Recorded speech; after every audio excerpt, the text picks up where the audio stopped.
Hello again, PHE 289, officiating soccer. Well, ladies and gentlemen, we're now into the beef of the class. This will be one of the, well, it's going to be a short video for you, a short, presentation for you through my Integrity Classroom. Once again, we're in the book, okay?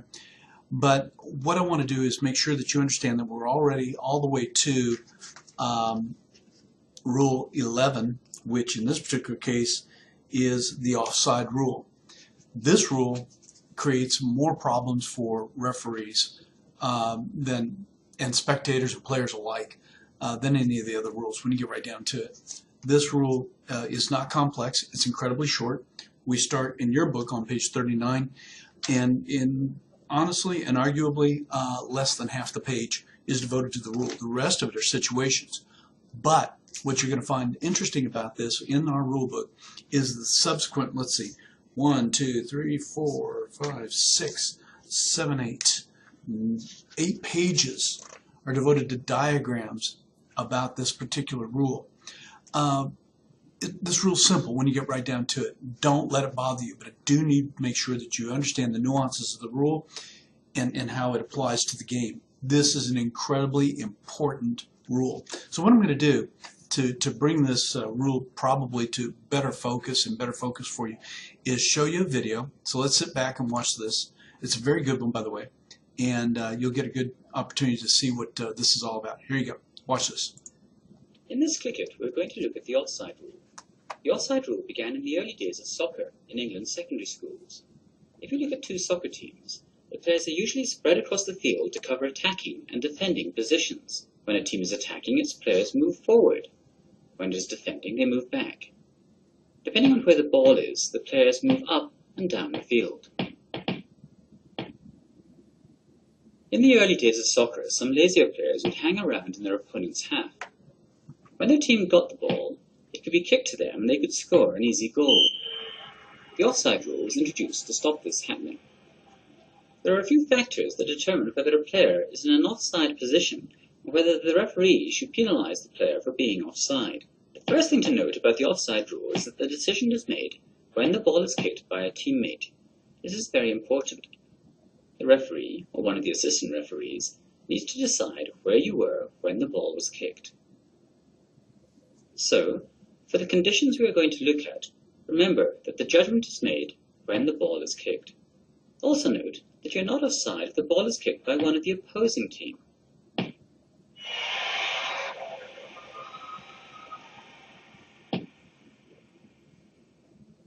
You're offside if, when the ball is kicked by a teammate, you satisfy all of the 4 conditions we will look at in the next few minutes.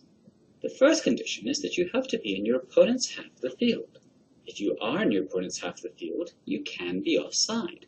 If you're in your own half of the field, you cannot be offside. Remember, it's when the ball is kicked.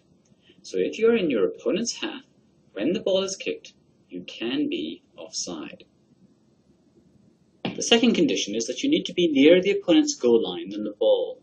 So you can be offside whenever you are in front of the ball, but if you are level with or behind the ball, you cannot be offside.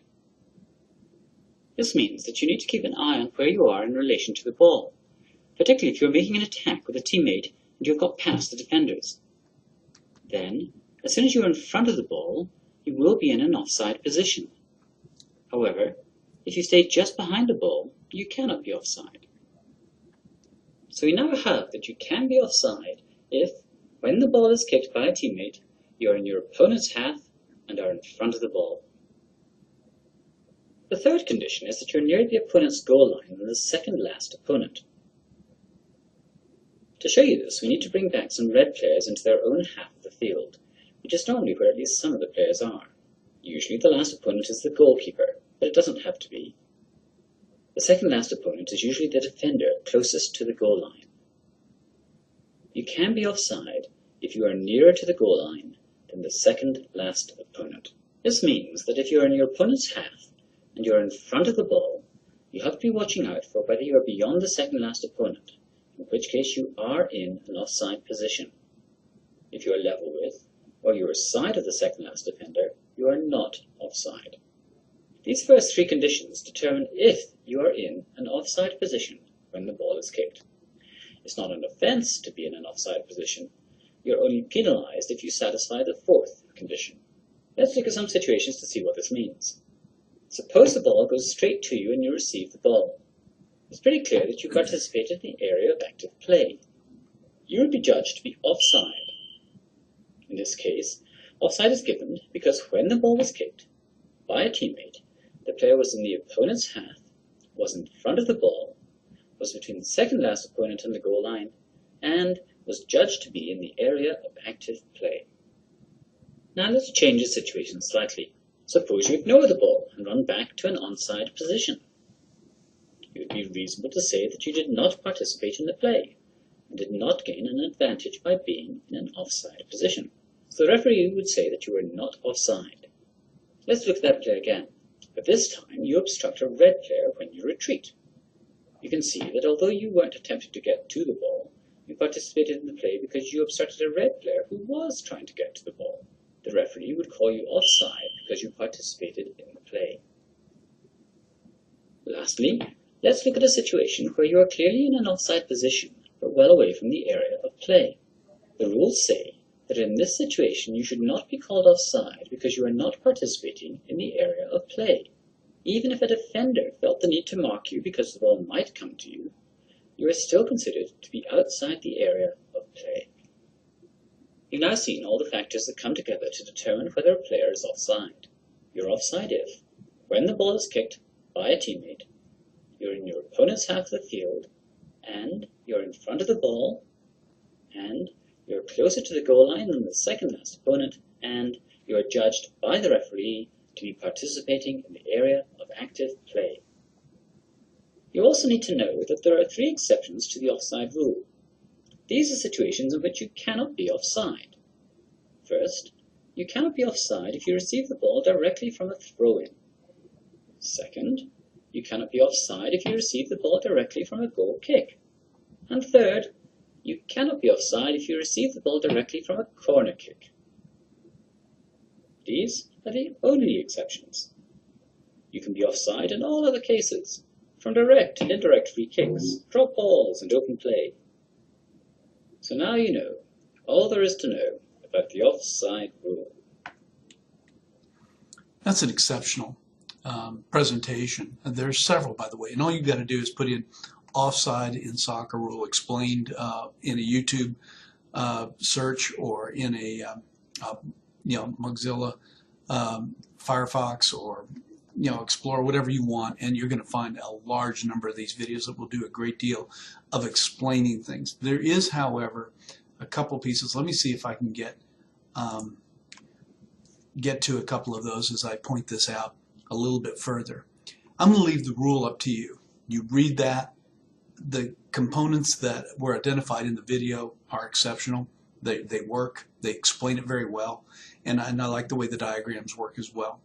But I do want to make sure that you understand one thing and one thing very, very specifically. The only way this gets called is if, in this particular case, if you'll take a look at our referee up here at the top, and I'm not sure my little arrow's coming through here, but if he or she is lined up with the second to last defender in every case. If, in fact, let's see if we can go back a little bit further. If he were second to last defender, he would be up here and would know that this person was in the offside position without fail. Then it would be up to him or her to determine whether or not the person was involved in active play or whether, in fact, they weren't. There's a great deal to letting the flow of the game develop and continue without having what we call trifling fouls called in almost every instance. Let's take a look at another instance. Let's see, I think I've got it here. Not offside, but he needs to be back here with the second to last defender. It's all about being with that second to last defender. There is no defender back here in this particular case, so he theoretically would be up here at the halfway line. Do you remember me showing you how the sphere of influence was with the various positions on the field of play? Assistant referee 1, assistant referee 2, and the center. Let's see if we can pull up another one. He is at the halfway line simply because there are no opponents other than the single lone goalkeeper back here in his half of the field of play. If there was another defender back here, the assistant referee needs to move to that position. So, as I take a look at my diagram here, let's make sure that we're good with this. And if in fact we have, well, let's just do it. A goalkeeper here and another defender here and yet another one over here with an attacker even down here. One here. Remember the 4-4-2? Maybe that's all you've got up there. Then we're going to have some additional folks, X's and O's.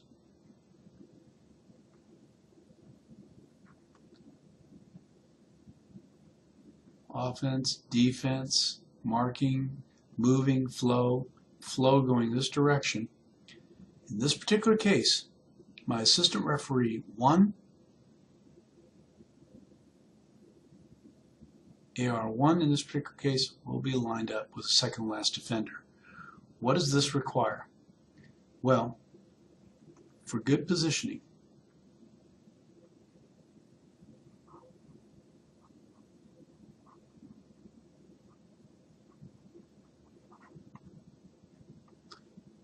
the ARs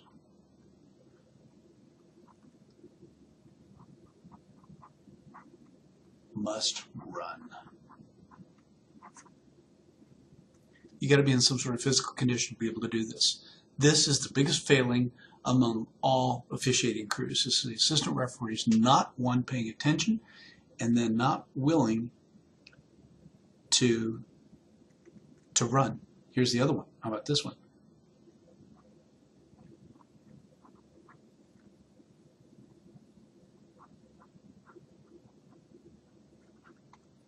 Ball watching. What would happen if in fact the ball was over here and this referee was paying attention to this when it was all of a sudden kicked this direction and this defender wasn't where he or she was but actually over here? Maybe, let me make that a little bit more distinct, that this ball was kicked down here. If he didn't pay attention, if this assistant referee wasn't paying attention, he might not know that this person was in an offside position if they were a lot closer, if you see where I'm going with that, okay? You've got to pay attention constantly. So just learn that, understand the rule, get a grasp for it. Really, there's not much more to this than that. Let me go ahead and bring up my PowerPoint. Make sure we've got everything. Let me just go ahead and cover a couple of those things that the video did. Now, once again, I recommend that you go back into the videos and take a look at this. The player cannot be offside if, in fact, they're in their own defensive half of the field. They can't be offside if they receive the ball directly from a corner kick, goal kick, or a throw-in. Directly from a throw-in, a corner kick, or a goal kick. Now, if they receive it secondarily, and they're in an offside position, certainly then they're considered offside. Remember, they have to be behind the ball when attacking the goal in order not to be determined to be offside. You can't be declared offside if you're even with the second to last defender when the ball has been kicked to them by a teammate. However, you must keep in mind, and this is where your experience in looking at a lot of these videos to get a great number of experiences in your own mental picture of offside, is that with regards to this offside rules, please keep in mind that it is not in and of itself an offense to be in an offside position. It's extremely important that you understand that. The rest of it, hey, you know, that's kind of the way this is. The penalty for this is an indirect free kick to the opposing team from the spot where offsides was judged to have taken place. Okay? So let's face it, let's go back to the diagram here. Let me see if I can get rid of a whole bunch of this stuff.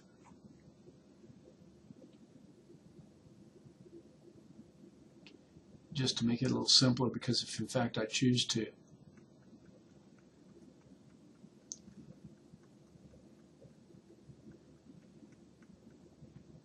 didn't like that, did it?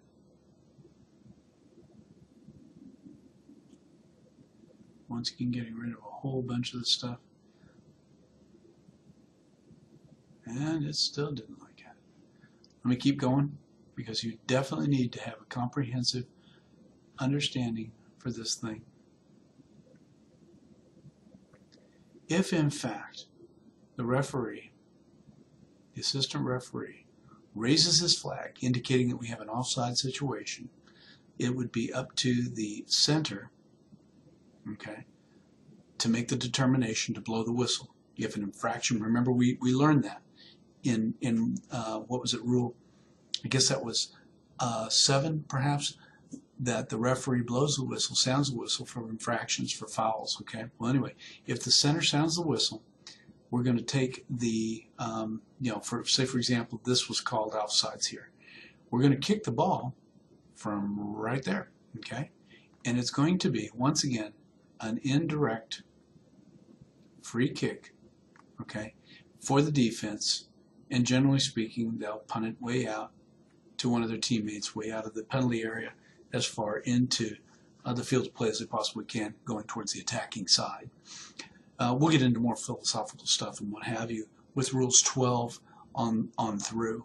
But certainly you need to be aware of what's going on here. An indirect free kick is the penalty, okay? And when we set up free kicks, you'll understand what has to happen there, the criteria for a successful free kick, be it an indirect free kick or a direct free kick. But anyway, bottom line is, for the offside, let's go ahead and do that. It is an IDK from the spot of the foul, okay, where the person was judged to be offside. Okay, and by the way, is that a helpful thing sometimes for the defense, or is it sometimes a problem? I want you to think about that for a minute. Would it be of a benefit to, say, for example, allow, if the goalkeeper could come out and collect a loose ball, for him or her to do so and then punt the ball? Or would it be a better thing to have an indirect free kick called so that we put the ball on the ground and then kick it in this direction by one of the goalkeeper's teammates? Be honest with you, if the goalkeeper could possibly get the ball and then punt the ball, because he or she they have 6 seconds to do so, and they can go anywhere in this area that they want, okay, to do so, he or she may make the determination that, gee whiz, I can kick it farther if in fact I'm allowed to get a kind of a run up and then punt the ball back into play. Some of those things, believe it or not, need to be considered by you as the assistant referee, the officiating crew. There will be instances where in fact that can happen. It would be trifling if in fact you shut down the game every time one of these things happened without taking some of those things into consideration. This is an advanced skill for officials, something that you'll need to work into as opposed to understanding and utilizing from the very get-go. Unless, of course, you're really, really good.